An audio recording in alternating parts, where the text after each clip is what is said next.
My name is Jennifer Gray Thompson, and I am the CEO of After the Fire.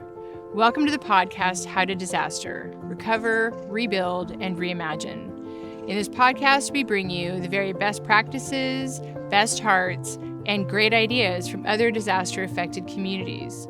Thank you for joining us.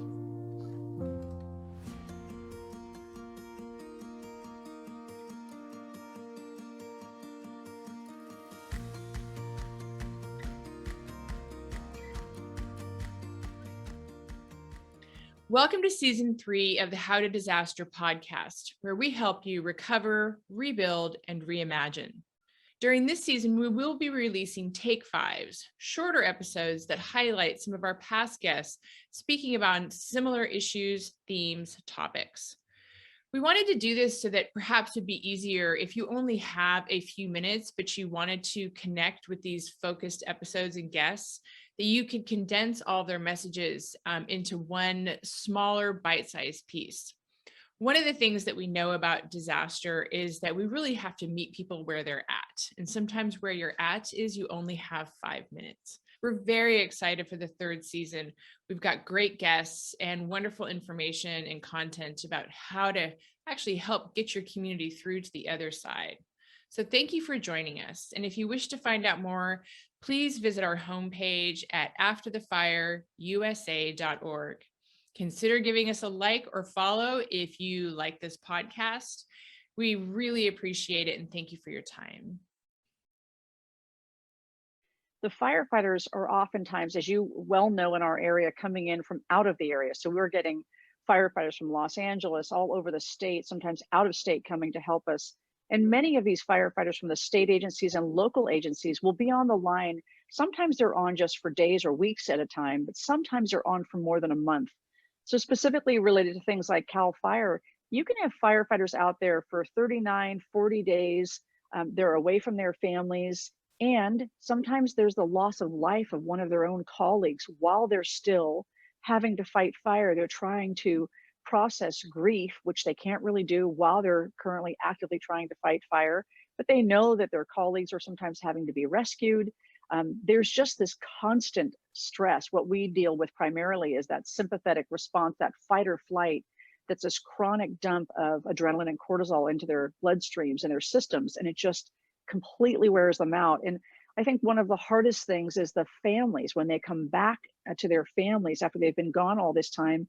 And I'm not trying to make this exactly the same as war, but when you've been gone that period of time and you come back and your families have nothing to relate to other than what they're seeing on the television, they've had very little contact with you. Sometimes there's not even cell coverage in some of these areas. So the impact on the first responders psychologically and emotionally is increasing. I mean, beyond anything any of us have experienced in the past. And I would say that it's fair to relate this back to, like I said, being gone for more than a month at a time, the impact. And then here's the really interesting thing that we're discovering is that the following year when fire season is about to begin, firefighters are beginning to call into these programs like EAP because they're having anxiety attacks. So they're not even thinking about the fires, but their nervous systems are responding to the fact that they recognize the time and season, and the first responders are beginning to have these sort of unconscious and unwanted responses to, even though they love their jobs, their nervous system is scared, and rightfully so. So an enormous impact with the fires. It's just, I don't think anyone could have predicted that this would not just be the Tubbs fire and the Paradise fire and the Camp fire and the Kincaid fire, but it would just go on and on and on. And so huge impacts on them psychologically, emotionally, physiologically. It's human nature to want to fix all the problems now. And we have to remember that some of our brother and sisters already walk in uncomfortable situations. And when a disaster happens, they slip back even further. And so at some point you have to say to yourself, am I bringing that person to what hole was before the disaster? Or am I trying to take them exponentially to another level? And those are really difficult conversations to have as human beings because we want everybody to be well and good. Exactly. That's why we kind of targeted the whole community, or really anybody that felt impacted by the wildfires, because we have a long way to go and we're getting there on educating folks about here's the mental health effects that you might expect 1 week out, 1 month out, 1 year out. And now we're 4 years out and getting more different types of reactions when we smell smoke versus the 2017. And just recognizing that we have to not only go beyond education, we need mental health action. And so we have to make it incredibly easy for completely overwhelmed folks who have a lot of competing priorities and not a lot of time to access services and to educate them about, well, here's some signs that you might benefit from taking some time for self-care with this mobile app called Sonoma Rises, or creating a community that looks at the mind-body connection with trauma-informed yoga, or even going to see a healthcare professional who's trained in trauma-informed psychotherapy practices to get you back on track. Fannie Mae provides mortgage options for you and your family. If you have a mortgage owned by Fannie Mae, you may have financial options available after a disaster, such as forbearance plans, deferral of payments, lending assistance, and counseling. Find out more from our Disaster Response Network. Go online at www.knowyouroptions.com/relief or call 1-877-833-1746 today. Personally, you see a lot of things, thanking the first responders all over the city. Thank you, first responders. And then you'll see things like, donate to a coffee card to buy them free coffee and food. And I, of course, appreciate that, especially after being a first responder. But then there's this little piece of me that just kind of goes, oh my gosh, they need more than coffee. We've got to give them the tools they need to stay alive so they can do this again next year. And what we want is we want people with experience on the line. One department they're losing a dozen officers, and they're talking about having to bring all these young people on who don't have any experience. And that actually can be super detrimental in our industry, because we need the senior folks to be able to lead the younger ones down the trenches so they know how to keep themselves safe. So there's a lot of work ahead of us, and I'm excited for the work. I'm excited for the expansion that we're having. A lot of requests across the nation for our assistance. But like you said, it's going to take funding, and hopefully people will become aware that we're out here and start to give in a way that allows us to be sustainable and get that work out. The other piece of advice I would offer people is you have to get over yourself, because this is not about turf.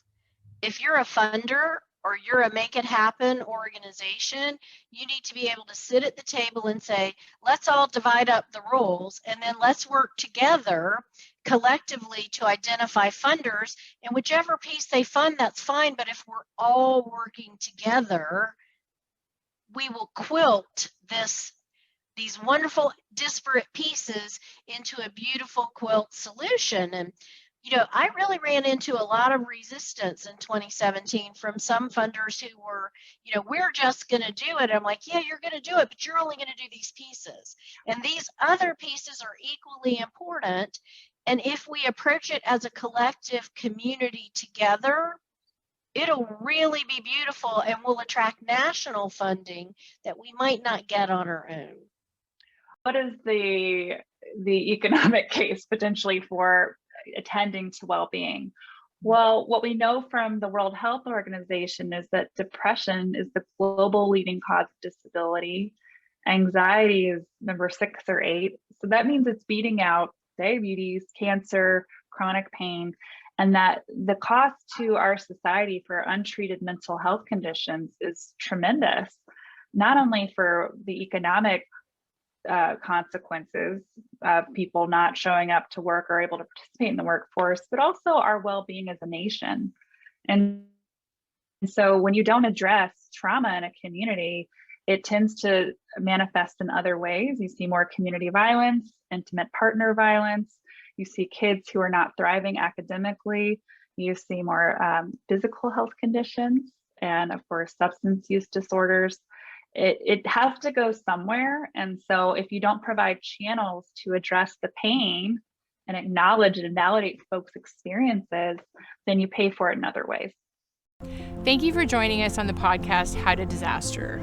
For more information, please visit our website at afterthefireusa.org And if you liked this video, please hit subscribe.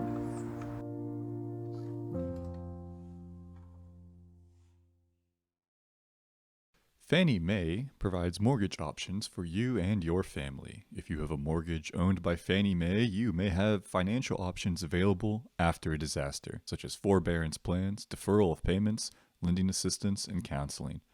Find out more from our Disaster Response Network. Go online at www.knowyouroptions.com/relief or call 1-877-833-1746 today.